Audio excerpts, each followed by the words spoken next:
I've always looked up to Joe on my recruiting visits, and you know, when I met him, I always knew he was gonna be there for me when I got in here. So it's been tremendous, man. He's been a real big brother, helping me out with the offense and everything, the playbook. So off the field too, we like brothers. So you know, it's been a cool ride with us. This is for either quarterback. Joe, start with you if it's okay. How much do you hate touch sacks in games like this? It looked like there were a couple of opportunities where you were about to throw it. And I know that works both ways. But For sure. A lot. Tremendously, a lot. Just because it's not real. And I understand guys may put a hand on you and it may look like it's a clean sack, but, you know, these days of football, you break out of those sacks. So I feel like it's pretty bad. Patrick. Nico, you had the wow moment you had today was the throw on the run to Ethan. How much do you work on plays like that where you're outside the pocket throwing on the run, and is that something you feel like is a really strong part of your game? Yeah, I think our whole quarterback room can make plays on the run. Coach Joey and Coach Mills do a good job of repping it in practice.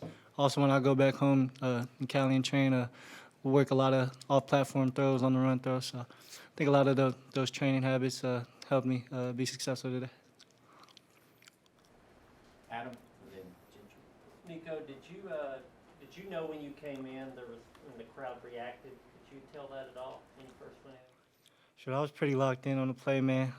First play, so I wasn't trying to mess nothing up. So no, I wasn't really aware of the crowd reaction. What was it like? There were 60,000 people here. I mean, it's a spring game, but still a ton of people. Yes, sir. What did you think of the atmosphere? I thought the atmosphere was great, man. Felt like a real game out there, just besides the other half of the stands. But no, I thought the atmosphere was great. Joe, how much has things changed for you now versus a couple years ago when you came into the season? How much more comfortable do you feel? What's different for you now than it was then? Nothing's pretty much changed. I kind of go every day as I was last year, just preparing and, you know, getting ready, because you never know when your time is called.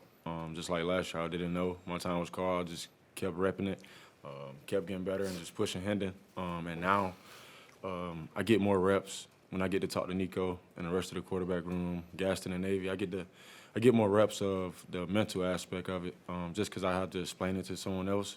They also prep you to be more prepared, and when those situations come. Pardon me if this has been addressed before, but care to explain the lays? It's pretty much traditional thing my family does. After every game, they'll have a lay for me, and you know, they seem jealous, so they about one for him too. So. Joe, Coach Heupel mentioned that Coach Halsley was calling all the plays today. From an administrative standpoint, I know he's called plays the spring game before, but how did that go? How did you feel about the efficiency of the offense with that? I felt great. You know, everybody had an opportunity to succeed. Everybody had an opportunity, you know, to define themselves as a Tennessee Vol. So I feel like it was great. Coach Halsley always, you know, everybody mess up, but I don't know, with that guy, it seems to be kind of hard when he messes up. I'm not jinxing it, so it's not gonna wood, but it's kind of hard to see him mess up, man, just because he prepared the right way. He always in the building, even though he's a coach, man, he's just always trying to get ready, so. Joe, Josh said a second ago that you guys are going to be heading back into the weight room next weekend, but over these next couple months, what are you specifically going to be working on in your game as the season approaches this fall? Overall, just my game overall, anything can get cleaned up. It can go from mental, the physicality stuff, just everything, you know, just improve so Tennessee can be Tennessee. Noah, then Patrick. For Joe, you had that one scoring drive there in the second quarter where Caleb Webb caught that 49-yard catch and had the touchdown there. Just what did you see out of him on that throw, and just how's he going to progress? You know, Caleb been working hard before spring and during spring, so, you know, just giving him an opportunity to go show off his last name and help out his family, and also put points on the board for Tennessee. It's just another great day. That kid works hard, man, and it showed. Wesley, how has this spring been for you? You started the last two games last season. You came in the summer. What's kind of been your focus, and how do you think the spring has gone for you? The main part really just, you know, making sure I'm versatile and can be put put anywhere on the field. So really just knowing everybody's job, responsibility, that way I could play faster and just fit in at all spots, really. You played a lot of football at Georgia Tech. You kind of had to learn the defense fast. How much more comfortable do you feel being able to play safety, starter? Yeah. So last year I was kind of still learning it on the fly. But this year, going through spring, I feel way more comfortable. Way more. I communicate way more because I know what I'm doing, know what other people doing. So it's going real smooth right now. So Wesley, I mentioned this to Coach Heupel. Obviously, the secondary was a big area of emphasis this offseason. What steps have you guys taken as a group in that DB room to kind of shift that and make it a strength on the team this season? Yeah, I feel like really it's just a bond. As a secondary, in order to be like a successful secondary, you got to have a bond with your brothers and be on the same line of communication. So really, just hanging out and watching film together and actually, talking to each other about scheme and just learning about each other and learning how like other people play, their strengths and weaknesses. So that way, you know who you playing with and you know what somebody might struggle with. So really just communication, the biggest part. We got to be able to communicate and be able to, get the call and execute it, at the highest level. David and Wes. Wesley, continuing with the secondary, do y'all ever talk about just how kind of crazy it is? I think there are like 9 guys that have started multiple games for Tennessee, throwing Gabe, and that's 10, that coming from somewhere else.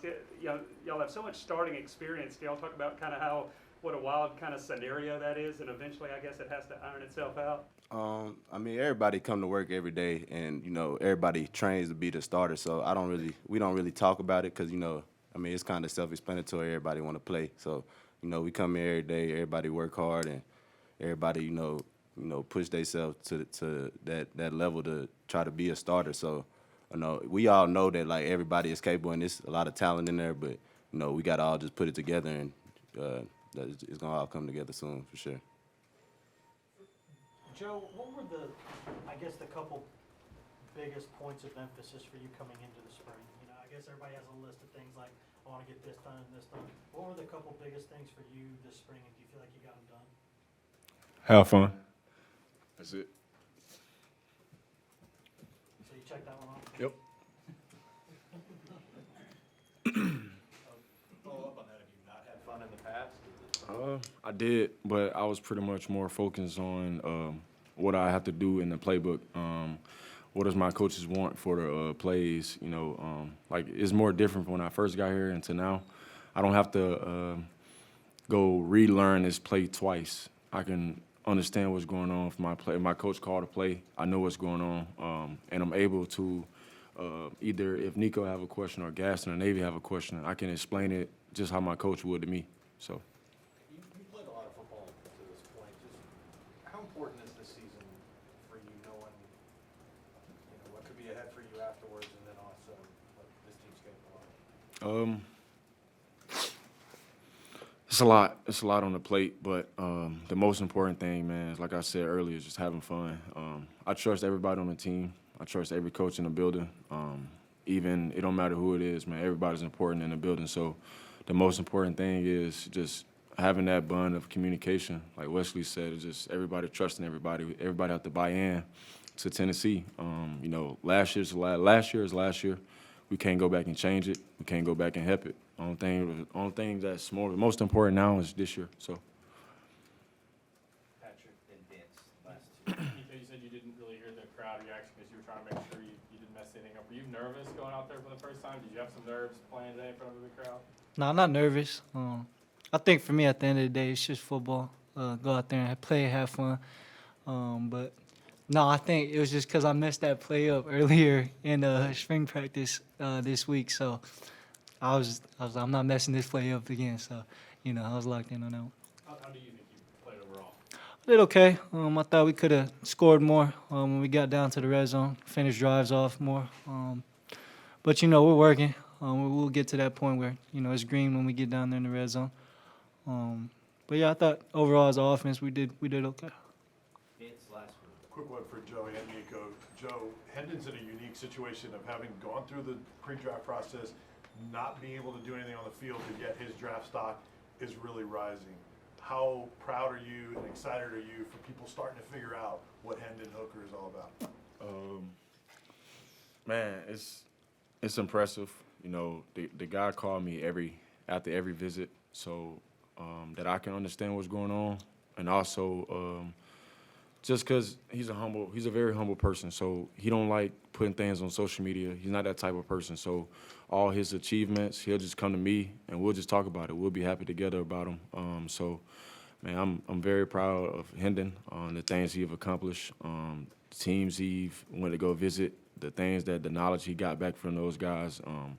Man, I can't be no more proud than anyone. So keep going, man. That's all I can say for him. And Nico, you talked about throwing McCallie and some other guys. Do you have anything planned for the off season and what you're going to do to put in extra work to try to get better? Yeah, for sure. Always want to get better anytime we have some off-season breaks or anything like that. But really just fixing my mechanics up more to this offense. I think that was a big jump for me, was getting all the mechanics down in this offense. So go back home and you know, lock in on that stuff, and yeah, I'll be fine. Thanks, guys. Appreciate you guys. Thanks, guys. We'll have,